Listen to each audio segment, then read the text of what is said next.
ලංකාව බංකොලොත් කළ දේශපාලන ඉතිහාසය ගැන කල්පනා කරලා බැලුවොත් 1947 ඉඳලා 56 දක්වා UNP, 56 ඉඳලා 65 දක්වා ශ්‍රී ලංකා, 65 ඉඳලා 70 දක්වා UNP, ආයිත් 70 ඉඳලා 77 දක්වා ශ්‍රී ලංකා, 77 ඉඳලා 94 දක්වා UNP, 94 ඉඳලා 2002 දක්වා ශ්‍රී ලංකා, 2002 ඉඳලා 2004 දක්වා UNP, 2004 ඉඳලා 2015 දක්වා ශ්‍රී ලංකා, 2015 ඉඳලා 2019 දක්වා UNP, 2019 ඉඳලා 2022 දක්වා ශ්‍රී ලංකා පොහොට්ටු සංවිධානය, ඒ වගේම 2022 ඉඳලා 2023 දක්වා ශ්‍රී ලංකා UNP කියලා ආණ්ඩුවක් තමයි පවත්වාගෙන ගියේ.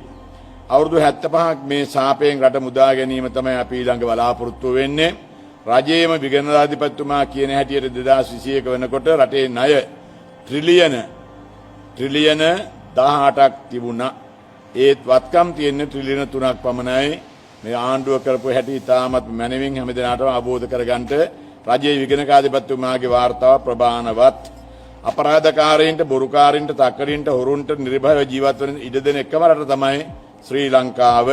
තවදුරටත් මේ ඇත්තන්ට රැවටෙනවද කියන එක රටේ ජනතාව කල්පනා කරලා බලන්න ඕන.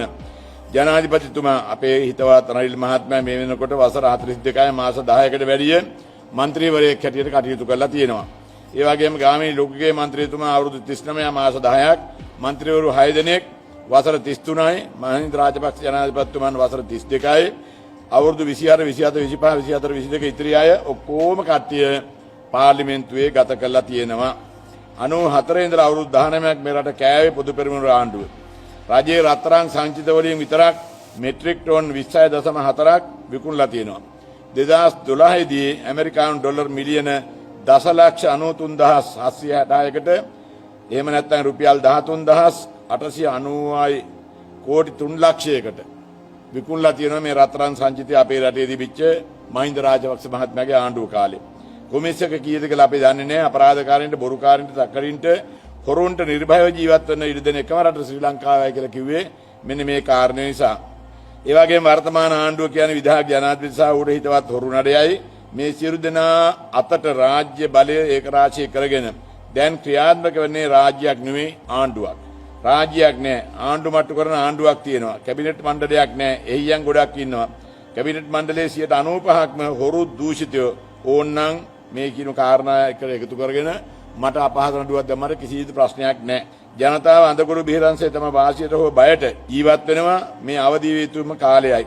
රට ඉහළ සිට පහළටම පිරිහිලා, අන්තිමටම පිරිහිලා, හොඳටම පිරිහිලා, කඩා වැටිලා. ඔබට සමාජයේ දැක්මට අවශ්‍ය වෙනස ඔබ වන්න කියලා මහත්මා ගාන්ධිතුමා සඳහන් කළ තියෙන වරක්. මේක පුද්ගලයන් සහ ප්‍රජාවන් යන දෙකොටසටම අදාළයි. මගේ මේ ප්‍රකාශ බලවතුන්ගේ කෝපය උත්සාහයේ අවධානයෙන් යුක්ත වුණත් වෙනත් කරන්න දෙයක්වත් නැහැ, නොකියත් බෑ. ඒ වගේම තවත් කාරණයක් ඉතාම ගෞරවයෙන් සිහිපත් කරන්න ඕන. මේ කැබිනට් එකේ හිටපු ඉන්න එක ඇමතිවරයෙක්ගේ බිරිඳට අඩුවක් දැම්මා වන්දි ඉල්ලලා ලක්ෂ 5000ක් වන්දිය. මාසික නඩත්තුව ලක්ෂ 50ක් ගෙවනවා. දීපල ලැයිස්තුව සුසාවියට දැම්මා. 1988 දී මේ മന്ത്രിවරයාගේ වැටුප රක්ෂණ නියෝජිතයෙක් හැටියට ඉන්නකොට රුපියල් 1250යි. භාර්යාවගේ වැටුප රුපියල් 250යි. අද මාසකට ලක්ෂ 50ක නඩත්තුවක් ගෙවන්න එයාට මේ සල්ලි කොයින්ද? ඒ වගේම රනිල් මහත්තයාගේ දැන් වයස අවුරුදු 75යි. අපේ හොඳ කල්යාණ මිත්‍රයෙක්. 2048 දී රට හදනවලු එතුමා. එතකොට වයස අවුරුදු 99යි. සජිත් ප්‍රේමදාස මහත්තයාට දැන් අවුරුදු 57යි. විශේෂයෙන්ම සඳහන් කරන්න ඕන යුනෙස්කෝ මගින් 2023 6 වෙනි මාස 27 වෙනිදා ලෝක මතක ජාත්‍යන්තර ලේඛනයේ නව ලේඛන උරුම 64කට අපේ මහා වංශයත් ඇතුළත් කළා. ක්‍රිස්තු පූර්ව 6 වෙනි සියවසේ සිට ක්‍රිස්තු වර්ෂ 1815 දක්වා කාලය ආවරණය වන පරිදි ශ්‍රී ලංකාවේ ඉතිහාසයේ කාලානුක්‍රමිකව ඉදිරිපත් කරන ලෝකයේ තියෙන දිගම අඛණ්ඩ ඓතිහාසික වාර්තාව තමයි මහා වංශය කියලා කියන්නේ. දකුණු ආසියාවේ ඉතා වැදගත්ම කරුණු රාශියක් මේකේ අඩංගු වෙනවා. මේ වාර්තාවට අනුව සේනගුත්තික, එලාර, පුලහත් භාතිය, පිළේමාර, පනේමාර, කරිකාලන්, දාටිය, පීටිය, පාරින්ද, බුද්ධ පාරින්ද, පරන්තක, ශ්‍රීමාර, ශ්‍රී වල්ලභ, තුන්වෙනි ක්‍රිෂ්ණ, රාජරාජා, රාජේන්ද්‍ර, කාලිංගමාගේ, ජාවක, චන්ද්‍රබානු, ආර්ය චක්‍රවර්තීන් 4 දෙනෙක් සහ චෙංහෝ සෙනෙවියත් පෘතුගීසි, ලන්දේසි, ඉංග්‍රීසි 1915 දී විදේශීය ආක්‍රමණයකින් රසක් අප රටට වැඩක් කර ලංකාව සූරගෙන ගියා. ලංකාවේ මේ වෙනකොට ජනාධිපතිවරු 8 දෙනෙක් හිටියා. ඒ වගේම අගමැතිවරු 17 දෙනෙක් හිටියා, මුදල් ඇමතිවරු 25 දෙනෙක් හිටියා. අවුරුදු 75කට රට විනාශ කළා මිසක් රටේ සංවර්ධනයක් තියෙනවා නම් අද රට මේ තත්වෙන් තියෙන දෙයක් නෑ, අමුතුවෙන් හදන්න දෙයක් නෑ. අපි පුංචි කාලේ ඉස්කෝලේ යන කාලෙත් කිව්වේ මේ ශ්‍රී ලංකාව කියන්නේ සීඝ්‍රයෙන් දියුණු වෙන රටක් කියලා. අදත් ඒකමයි අපිට කියන්න තියෙන්නේ. ඒ නිසා තවත් කාරණයක් සඳහන් කරන්න ඕන. ලංකාවේ විකුණන දේවල් මං හිතන්නේ මොකක්වත් දැන් ඉතුරු වෙලා නැහැ. මම දැක්ක අපේ ගරු ජනාධිපතිතුමා ඊපෙරද කියනවා මේ ඔක්කොම විකුණලා ඩොලර් බිලියන 3ක් එකතු කරගන්න පුළුවන් කියලා. මොනවද විකුණන්නේ? ටෙලිකොම්, හිල්ටන් හෝටලේ, ශ්‍රී ලංකන් ගුවන් සේවය, රක්ෂණ සංස්ථාව, ලංකා රෝහල, වෝටර් ස්ටේජ් ආදී වටිනාම දේවල් ටික තමයි අපේ හදවත වගේ දේවල් තමයි මේ විකුණන්නේ. අපේක්ෂාව වෙන මුදල ඩොලර් බිලියන 3යි. ලංකා ටෙලිකොම් සතු දිවයින පුරා ඇති ඉඩම් වල වටිනාකම් විතරක් මිලියන 54721යි. මිලියන 54721යි අපේ ටෙලිකොම් එකේ ඉඩම් වල විතරක් වටිනාකම. ගොඩනැගිලි, ෆයිබර් ඔප්ටික් කේබල්ස්, පද්ධති සහ සංඛ්‍යාත වල වටිනාකම අත්හැරලා ගත්තොත්. ඒ වගේම ඩොලර් මිලියන 800යි මේවායි වටිනාකම අරවා එකතු කළාම කීයද විකුණන්න හදන්නේ? මිලියන් 200කට. මට උනත් ගන්න පුළුවන් මේ ගානට. ඒතකොට තාක්ෂේරුව තමයි මිලියන 400යි. බලන්න මොන තරම් අපරාධයක්ද කියලා. හිල්ටන් හෝටලේ කියන්නේ චේන් එකක්. ලෝකේ හැම රටකම හිල්ටන් හෝටලේ තියෙනවා, හෝටල් තියෙනවා. අද මේ අපේ ලංකාවේ තියෙන හිල්ටන් හෝටලේ 7 ස්ටාර් හෝටලයක් 100%ක්ම අයිති රජයට. කාමර 300ක් තියෙනවා. ඉඩම් අක්කර 7මාරක් තියෙනවා. ඇමරිකානු ඩොලර් මිලියන 15ක් වැය කරලා පහුගිය කාලේ හිල්ටන් හෝටල් රිපෙයාර් කළා. 2023 දී තාක්ෂේරුව මිලියන 124යි.